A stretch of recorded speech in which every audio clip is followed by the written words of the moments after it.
Hi, it's Colin Coward. I started The Volume to bring you some of the most authentic voices in sports. While you're here, make sure you hit subscribe. Thanks. All right, let's get to the power rankings. Timpf's top 10. You'll notice I've dropped out the Warriors, like I said, because of their recent struggles. A couple other teams, I dropped out the Denver Nuggets. They took another beat down to the Boston Celtics the other night. I'll get to that in a minute. Number 10, Utah Jazz. 15-6 since February 2nd. 5th in offense, 4th in defense over that span. 5th in net rating. Donovan Mitchell is attempting 11 threes per game over this stretch, and he's making 41% of them. So why do I have them so low? Because of all the things that I laid out earlier. This team doesn't have a playoff translatable attack. In the regular season, you can scheme around, like I'm going to get to this with the Denver Nuggets here shortly when we talk about the Boston Celtics. When you have a drop coverage big and you have weak perimeter defensive players, you can take your sweet time chasing guys around on defense and funneling them into the paint. You don't have to put in a ton of effort. You can give up drives because Rudy's just waiting down there. He's going to clean everything up for you. But when you get into the postseason and a really smart offensive team can rotate the ball a couple of times, all of a sudden Rudy's not under the basket anymore. And now Jordan Clarkson's getting beat to the basket for a layup, and there's nobody there helping. That's been the proven downfall of this Utah Jazz team. They've done absolutely nothing to address it. So I can't fairly, in my right mind, put them higher on this list, even though their results in the regular season would suggest that. And my power rankings, I'm always going to factor in the playoff translatability of a team, and the Utah Jazz to me are a regular season machine that can't win playoff series.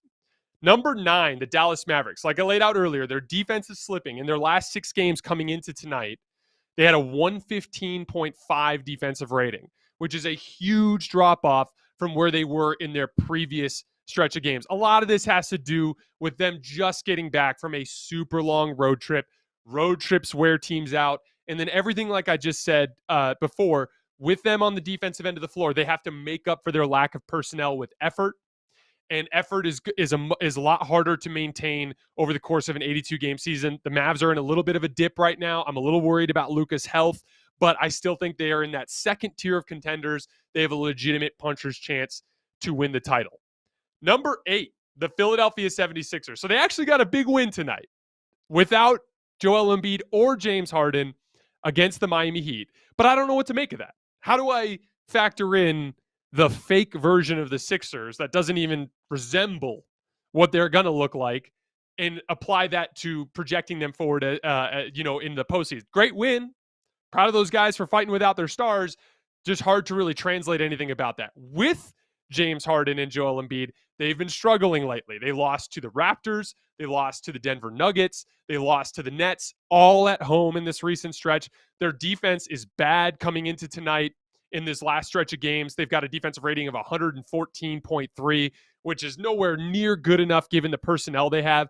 A lot of that has to do with James Harden and his laziness on the defensive end, and Joel Embiid struggling with transition. Teams have figured out that you can run on the Philadelphia 76ers, and when you do, I've laid this out in a lot of film on my Twitter feed lately, when you run on Joel Embiid, he can be slow. He complains about fouls a lot. He lingers around under the basket on the offensive end of the floor. You can run on Philly, and it makes them beatable.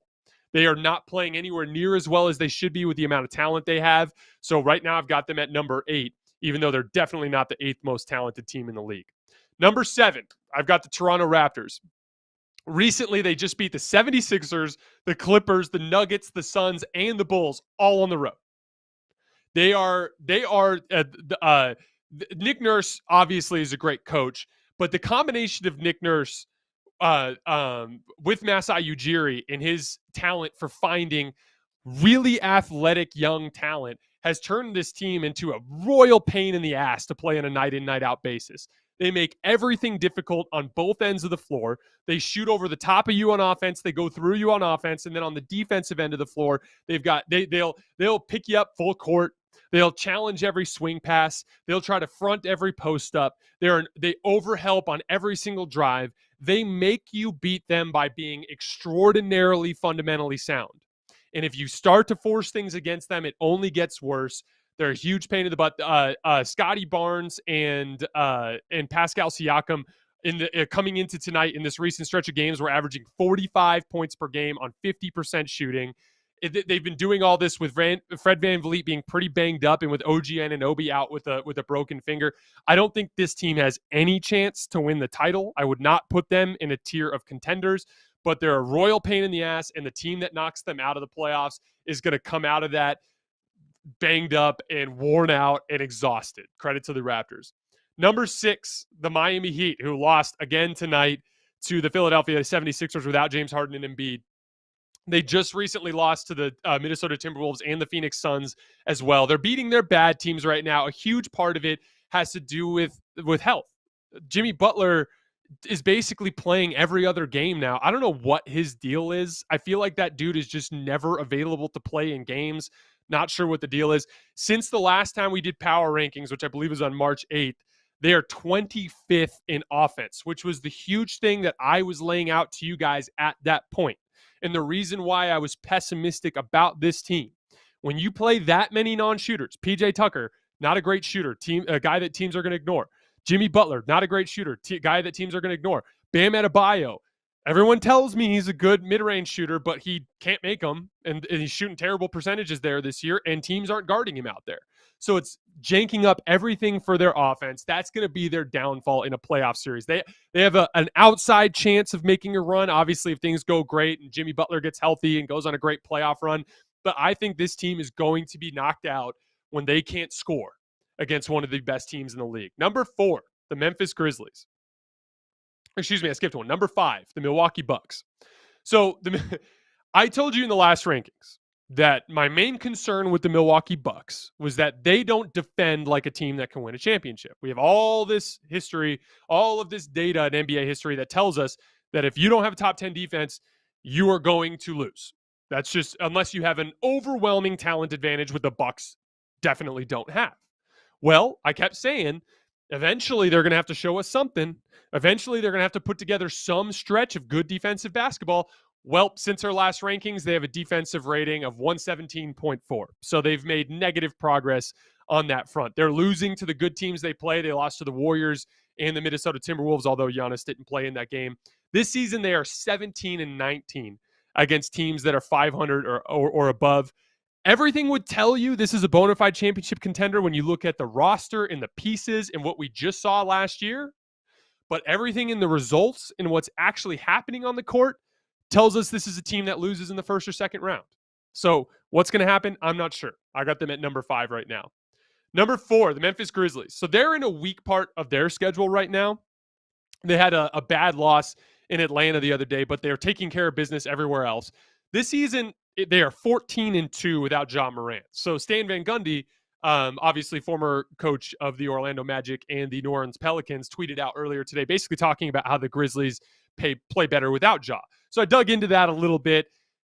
They defend better without Ja, which makes sense because Ja is not a great defensive player, and they have a ton of length and athleticism. So if you can substitute a good defensive player in where Ja was, obviously they're going to guard well. But that the 14-2 is a little misleading. They've played almost no good teams during that stretch. They're just a good basketball team, just like the Philadelphia 76ers are. So when stars sit out, they just continue to play good basketball, and they can overwhelm limited teams. But make no mistake, Ja Morant, like I talked about earlier with the Lakers, you have to have that first guy who can compromise the defense. Desmond Bane is a good player, but he is a slasher, not a scorer, meaning he can attack closeouts, but he's not a guy who's going to isolate and break you down off the dribble. Jaren Jackson Jr. is great attacking mismatches, and he can attack guys off the dribble, and he can get to the paint, but he's very reckless. He's got tunnel vision. He doesn't see help very well. So that's a little bit of fool's gold, because when they get into a playoff series and they play a good defensive team that scouts them really well, they're going to take away all those easy opportunities for Jaren Jackson Jr. So what they need is for Ja Morant to be able to make that first attack of the defense, that initial breakdown. That's why John Morant is indispensable, and that's why I'm not trying to hear anything about how this team is better without him. Moving on to number 3, the Brooklyn Nets. Laid this out earlier, 6-1 in their last 7. Best offense in the league. They are the pinnacle of modern basketball. They don't play a ton of front court guys. It's all 5 out. They'll do a little bit of Andre Drummond in the dunker spot, a little bit of Bruce Brown in the dunker spot. But for the most part, when this team is at their best, it's just Kevin Durant, Seth Curry, and Kyrie Irving just being unbelievably talented offensive players playing off of each other. They are a well-oiled machine, and they're getting enough stops. In their last 7 games, like I said, they are 11th in defense. That is more than good enough to go on a run when you have their type of offensive talent. Like I talked about before with the Bucks, you can have a little bit of a weaker defense if you have an overwhelming offensive talent advantage. And when you're staring down Kevin Durant and Kyrie Irving in a series, they're just way better than you offensively, and they can get away with it. I'm nervous about the Ben Simmons thing. This thing with his herniated disc in his back is deeply concerning. I would bank on him not playing this year, and it might actually be the best decision for them because Ben Simmons, especially with spine stuff, Ben Simmons is an awesome player to plug in training camp next year to make a really strong run at things next season. So you don't want to bring him back to further exacerbate a spine issue just for the sake of this season. They have enough talent to do it. I'd like their chances more if Ben Simmons was here, but it looks like he's not going to be. This is what it looks like they're going to have. They have some details they got to figure out. You can't play Bruce Brown and Andre Drummond at the same time. They have spacing issues with that. Little details that they got to iron out, but they are trending massively in the right direction, and they are definitely a top-tier contender for me. Number 2, the Phoenix Suns. They're also in an easier part of their schedule, but they're dominating without Chris Paul, so I can't continue to undercut that. They're 7-1 since the last time we did power rankings. Over that span, Mikal Bridges and DeAndre Ayton are both averaging 19 points per game on over 50% shooting. Like I said, those 2 guys are the future of this franchise. They are really good players that are overqualified for the roles that they're in. You're starting to see a little bit more of what they're capable of with Chris Paul out. This is the most talented team in the league from top to bottom. They are my championship favorite right now. They are at number 2. Number 1, the Boston Celtics. The reason why I have them at number 1 in my power rankings is as of late, they continue to be playing the best basketball.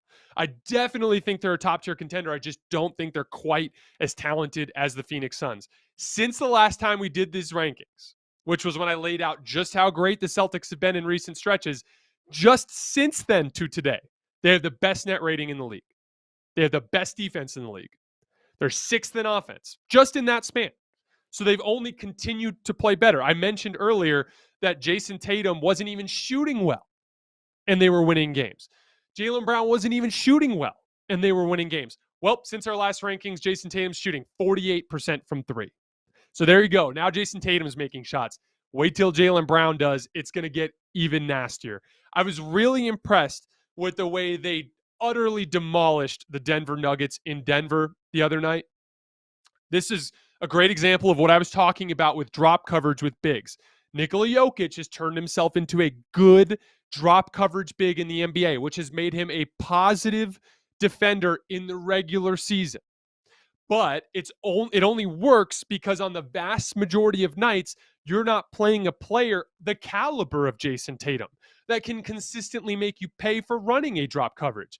Well, Jayson Tatum lit them on fire in the first half the other night. Nikola Jokic was utterly victimized. If you go to my Twitter page and you scroll down, I did a video breakdown of this morning, laying out specifically what I was talking about. The really interesting element of it, one of the reasons why coaches love running drop coverage with guards is guards are really good at evading screens and getting over the top, and they can apply back pressure, which allows your big to sit lower. But because Jayson Tatum is 6'8", they had to guard him with Aaron Gordon.